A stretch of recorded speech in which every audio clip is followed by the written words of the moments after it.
Hello and welcome back to post match review of PKL 11। आज था match number 67 और 68। बहुत ही इंटरेस्टिंग मैच डे था क्योंकि दूसरे मुकाबले में बेंगलुरु के सामने हरियाणा थी, लेकिन पहले मुकाबले में वहां तेलुगु टाइटंस खेल रही थी और तेलुगु टाइटंस के पास मौका था टेबल के टॉप पे जाने का, और वो उन्होंने किया। बंगाल वॉरियर्स को हराया अपने मुकाबले में, और बिना पवन शेरावत के इतना बेहतरीन टीम खेल रही है, किसी ने एक्सपेक्ट नहीं की होगी। स्कोर लाइन अगर देखे तो 3 पॉइंट से ही जीती वहां पे, 2 पॉइंट से इनफैक्ट तेलुगु टाइटंस की टीम। बट अगर एक्चुअल आपने मैच देखा होगा तो एक समय पे 10 पॉइंट के आसपास की लीड थी तेलुगु टाइटंस के पास। वो तो लास्ट में उन्होंने पॉइंट गिव अवे किया है बंगाल वॉरियर्स को। बिना मनिंदर सिंह, बिना नीतीश कुमार के खेल रही थी टीम। मयूर कदम को भी बाहर किया गया, प्रवीण ठाकुर को भी बाहर किया गया। क्या परफॉर्मेंस थी, लेकिन तेलुगु टाइटन विजयी, और विजय मलिक ने विजय रथ पे चढ़ा दिया है। हैट्रिक लगाई है जीत की। प्रीतम भाई, क्या कहना है इस मुकाबले के बारे में? बिल्कुल, मैं बताना चाहूंगा जो ऊंचाइयां तेलुगु टाइटन छू रही है, आउटस्टैंडिंग परफॉर्मेंस। मैं बहुत ही खुश हूं जो विजय मलिक की कमान में जी तेलुगु टाइटन पवन के ना होते हुए विनिंग मोड की तरफ जा रही है। आउटस्टैंडिंग विजय ने आज देखो ऑलराउंडर भूमिका निभा के 14 रेड पॉइंट, एक भी टैकल पॉइंट नहीं जी। सबसे बड़ा योगदान यहाँ पे मैं जो कॉर्नर कॉम्बिनेशन शंकर गड़ई और अंकित ने जो प्रदर्शन किया है, या हम सागर को उठा लेते हैं, एक all team game, all player combine game, total जो जिसको बोलते हैं ना एक team game. Telugu Titan continue पिछले 6-7 मैचेस से एक टीम गेम दिखा रही है और उसी के हिसाब से विनिंग मोड की तरफ जा रही है। अब आ जाता हूं मैं यहाँ पे बंगाल वॉरियर पे। भाई डिफेंस कहाँ है आपका? खत्म है। अगर आप डिफेंस को ही नहीं लेके चलोगे तो कहां तक? मनिंदर कहां है? इंजरी है, ठीक है, मैं मानता हूं, लेकिन अब कांबले को कितना लेट खिला रहे हो जी है? सुशील काम्ब्रेकर को, सॉरी, सुशील काम्ब्रेकर, कहीं ना कहीं आप पहले उनको चांस देते तो कहीं ना कहीं मैच फाइट में रहता। हेमराज भाई, आप इतना एडवांस करने की क्या जरूरत थी? आपने इतना एडवांस किया नहीं तो आप उस टाइम पे एडवांस ना करते विजय को तो कहीं ना कहीं मैच आपकी गिरफ्त में भी आ सकता था। आपने 11 पॉइंट की लीड तोड़ी है, तो कहीं ना कहीं देखो विजय मलिक जो परफॉर्मेंस दे रहे हैं और अंकित और शंकर गड़ई की जो परफॉर्मेंस है बहुत ही शानदार, लाजवाब। हुड्डा साहब को बहुत बहुत कांग्रेचुलेशन जो सेकंड पायदान पे आए। बिल्कुल, फर्स्ट पायदान पे आ चुके थे तेलुगु की टीम, लेकिन अगर हम बात करें यहाँ पे सुशील को कब लाया गया, 31वें मिनट पे लाया गया। 3 रेड उन्होंने किया, 3 पॉइंट उनके नाम है, एक अनसक्सेसफुल रेड। क्या कोच साहब क्या सोच रहे? प्रवीण ठाकुर जो कोच साहब नए बने, प्रवीण ठाकुर कह रहे हैं, सॉरी, प्रशांत सुरवे जो नए कोच बने हैं, उनको क्या सोच में आ रहा है? आज प्रवीण ठाकुर को पहले ही बाहर किया था, लेकिन बाद में अंदर डाला, उन्होंने भी 1 पॉइंट लिया। तो भाई आपको प्रवीण ठाकुर पे भरोसा जताना होगा। प्रवीण उतना गलती नहीं करते जितना मयूर कदम करते हैं। तो बहुत सारी चीज थी लीड अप करने के लिए। प्रणय राणे ने आज कमाल का प्रदर्शन किया, तो क्रेडिट्स टू हिम। और बहुत सारे रेडर्स, अर्जुन राठी, आकाश अवन, जो कि अभी अपनी छाप छोड़ने को बेकरार हो रहे हैं, तो उनको भी मौका दीजिए क्योंकि आपका भी सफर खत्म।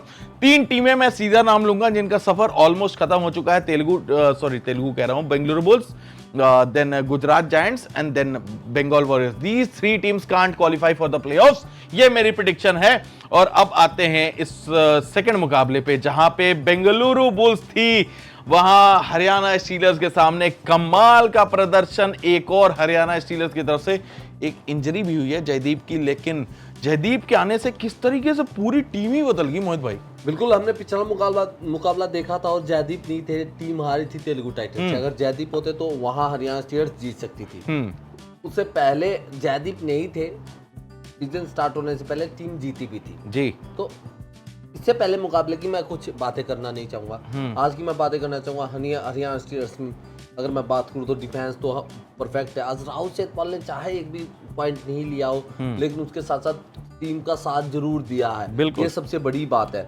विनय टॉप रेडर में शुमार है हरियाणा स्टीलर्स की, 12 पॉइंट लेके साथ दिया है। शिवम पटारे जो 5 पॉइंट लेके गए, और शादलू तो ऑलराउंडर परफॉर्मेंस देते हैं। और मैं शादलू की तारीफ भी करता रहता हूँ कि शादलू ने जितना हरियाणा स्टीलर्स या पिछली टीम या उससे पिछली टीम के साथ किया है, डेब्यू सीजन खेला था अपना, उसमें भी कमाल किया था, तभी पता लगा था।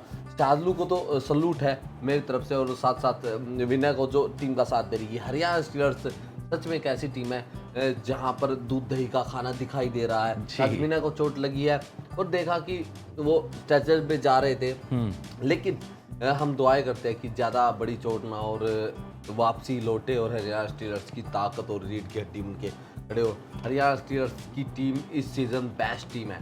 मैंने तारीफ की थी पुनेरी पल्टन की पुनेरी पल्टन की तारीफ आपने बोला था हरियाणा स्टीलर्स की मत ना करना, उनमें भी इंजरी होगी।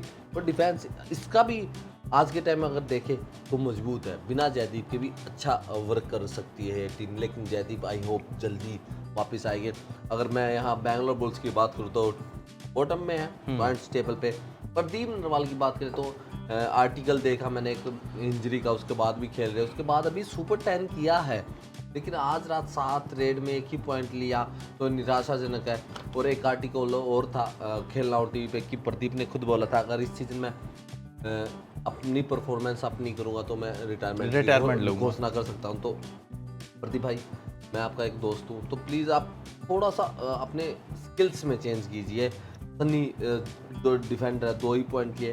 तो मेरा मानना ये है अक्षित के अलावा, नितिन के अलावा बेंगलोर बुल्स में कोई काम नहीं कर रहा। बिल्कुल। सौरभ नंदाल एक सीनियर प्लेयर और सबसे एक्सपीरियंस प्लेयर है, वही काम नहीं करते नजर आ रहे हैं। कोच ने चेंज भी करते देख लिए, हर चीज करके देख ली, लेकिन टीम का कॉम्बिनेशन बना ही नहीं। नितिन रावल अकेले या अक्षित अकेले क्या कर सकते हैं। बिल्कुल। प्रतीक ने भी कुछ काम नहीं किया और प्रदीप नरवाल ने इस सीजन 2 मैचों में, एक में 16 पॉइंट, एक में 10 पॉइंट लिए हैं, तो बाकी एक में 9 लिए, तो 10 भी नहीं लिए तो 9 लिए हैं। तो एक में मेरे को लगता है कि एवरेज घट रही है, बढ़ नहीं रही। आज मानना यह था कि 7 पॉइंट ले जाते तो 1750 पॉइंट हो जाते और खुशी मनाते जी। लेकिन वो भी नहीं हो पाया। बैंगलोर बुल्स को अगर जीतना है तो सारे ही मैच जीतने पड़ेंगे। बिल्कुल। और जैसे पॉइंट्स टेबल चल रही है मेरे हिसाब से अब 10 मैच बचे हैं, 10 भी नहीं बचे, 9 मैच बचे हैं। 9 मैच में भी शायद इतना कुछ नहीं कर पाएगी बैंगलोर बुल्स। अब क्वालिफाई नहीं हो सकती किसी भी हालत में, बिल्कुल नहीं हो सकती क्वालिफाई। मेरी प्रेडिक्शन सफल हो जाएगी यहाँ पे, क्योंकि अब यार कहां से, अब 9 मैच में अगर आप जीत दर्ज करो, 9 5 45 पॉइंट्स, अगर आपके 60 पॉइंट पे आप क्वालिफाई कतई नहीं हो सकते हो। 60 पॉइंट से 10 पॉइंट ज्यादा है, 70 मिल सकते हैं गुजरात को मैक्सिमम, लेकिन सारे मैच उसके लिए जीतना पड़ेगा गुजरात भाई। तो गुजरात, राममहर सिंह, रणधीर सिंह शेरावत, ओजी कोचेस का समय खत्म हो गया। जो नए कोच आए थे प्रशांत शुरवे, उनका भी सफर खत्म होगा, क्योंकि बहुत जल्द 24 पॉइंट पे हालांकि हैं, 80 पॉइंट के आसपास पहुंच सकते हैं, लेकिन उसके लिए हर मैच जीतना पड़ेगा। पिछले सीजन 69 पॉइंट्स पे क्वालिफाई की थी टॉप 6 के लिए पटना पायरेट्स ने। बहुत सारी उलटफेर बाकी है, लेकिन ये 3 टीमें नहीं क्वालिफाई कर पाएंगी, ये मेरी प्रेडिक्शन है। 5 मुकाबले पिछले 5 मैच में हारी है बेंगलुरु, 5 क्या 6 मुकाबले लगातार हार चुकी है बेंगलुरु बुल्स। खत्म है, कोच साहब से पूछना पड़ेगा चीजें और पता करेंगे हम। Thank you so much for watching this video. हम आपको मिलते हैं कल अगले वीडियो में, तब तक लाइक शेयर सब्सक्राइब कर दीजिएगा इस वीडियो।